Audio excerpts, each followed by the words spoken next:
Eu tô aqui na loja da Casa Ecológica, o lugar onde eu tô trabalhando aqui em Cusco, e eu quero falar um pouco sobre o artesanato têxtil aqui. Como vocês podem ver, as referências ancestrais são muito visíveis.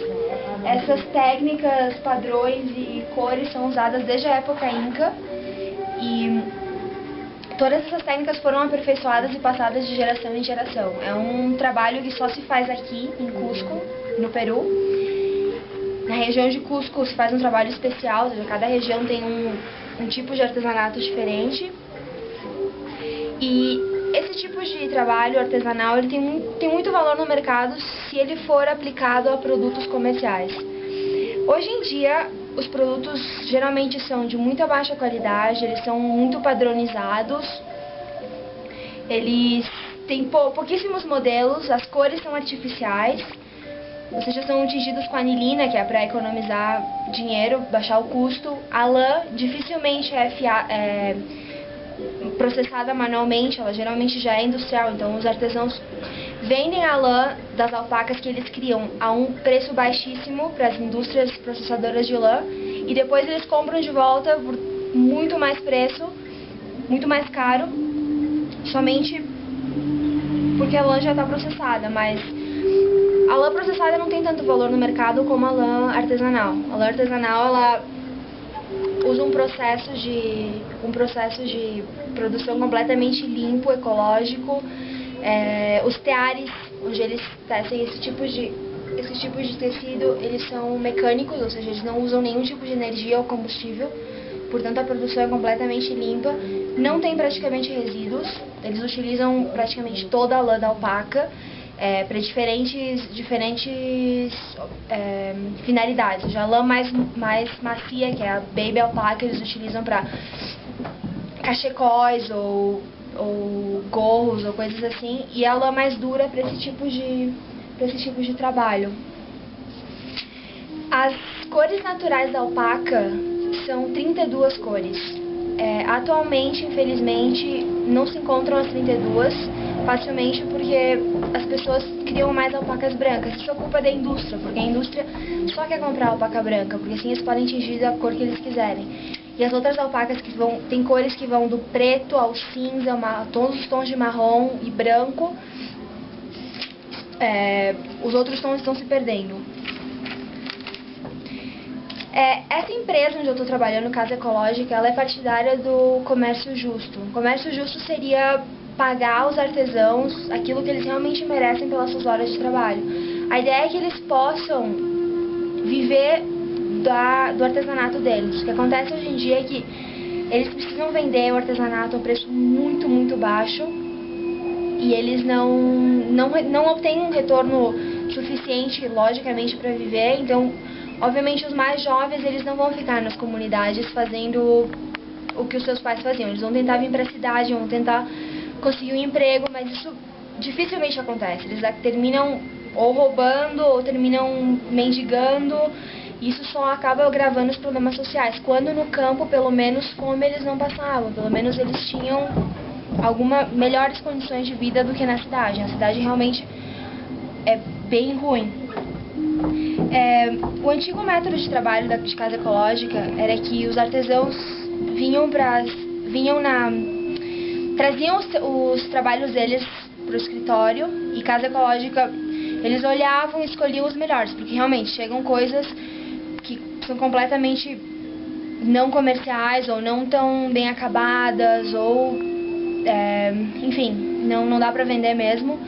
Então esses eles devolviam e eles ficavam com o que interessava. Só que o que interessava eles pegavam em consignação, porque também nunca tinham certeza. São produtos muito caros. Por exemplo, uma manta dessas essa aqui custa $1000.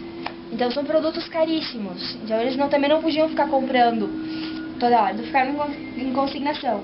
Isso causava muita insatisfação de parte dos artesãos, porque eles trabalhavam, eles traziam os produtos e eles não tinham garantia que iam vender.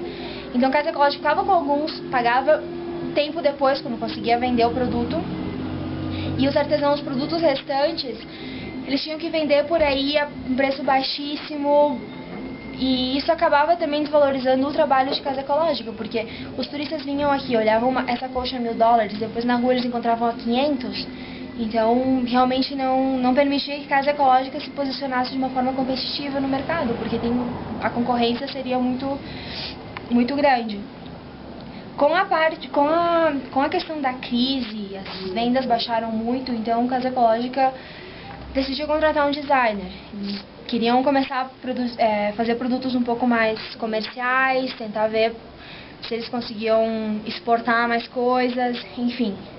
Então, a primeira coisa que eu tive que fazer foi identificar quais as habilidades de cada comunidade, de cada artesão, porque dependendo da comunidade, assim, na mesma região, uns vão ser especialistas em chulhos, que são os gorros, outros vão ser especialistas nos tecidos planos, que são esse tipo de mantas, cachecóis e coisas assim, outros vão ser especialistas em fazer bolsas, outros em colares, pulseiras, enfim, cada um tem uma especialidade e cada artesão individualmente também. Então eu tive que fazer toda uma classificação para ver quem mais ou menos poderia produzir o quê, para começar a fazer pedidos a eles, ou seja, pedidos pontuais.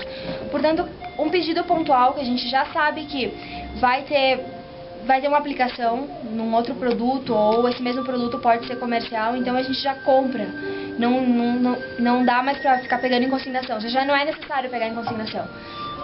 Simplesmente a gente compra o produto e o artesão recebe no ato em que ele entrega. Então isso para eles foi bastante animador, digamos assim. Quando a gente propôs esse método, eles acharam que era melhor para todo mundo. O problema é que eu não posso simplesmente pedir para eles: eu quero que vocês façam uma manta azul com rosa, porque eles têm cada manta, cada padrão que eles usam, cada cor tem um significado. Para eles é como contar uma história.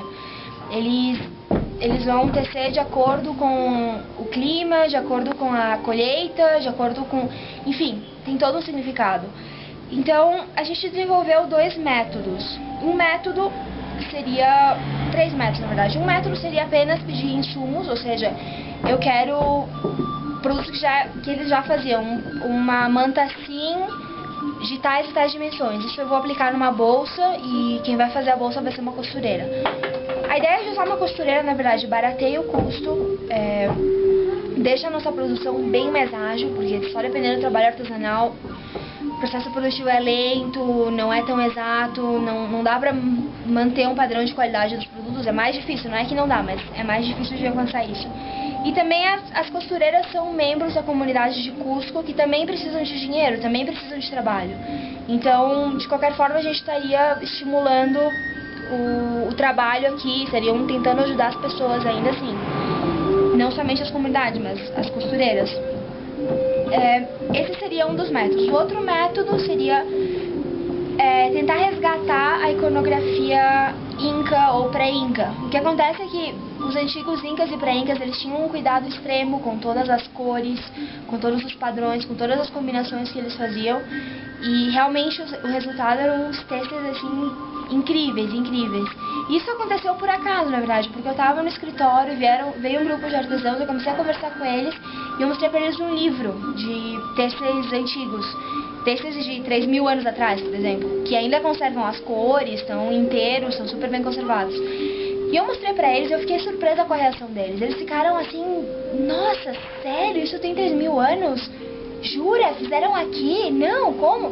Eles ficaram impressionados. Eu parei pra pensar, pensei, lógico, eles não têm nenhum acesso ao legado dos antepassados deles, exceto pelo que os pais deles ensinaram, máximo os avós, bisavós talvez, que eles conheceram.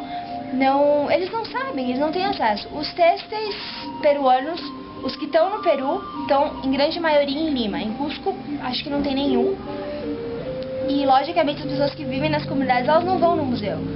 E se não tem nenhum em Cusco, ainda menos ainda. Realmente, eles não têm acesso. Então, eu achei que seria interessante tentar resgatar toda essa iconografia e ver qual resultado poderia ter. Eles gostaram bastante da ideia, eu já comecei a mostrar os têxteis antigos, eles falam: sim, essa técnica aqui dá pra fazer dessa forma, essa aqui dá pra fazer da outra, já começaram a dar ideias. Isso também trouxe um outro método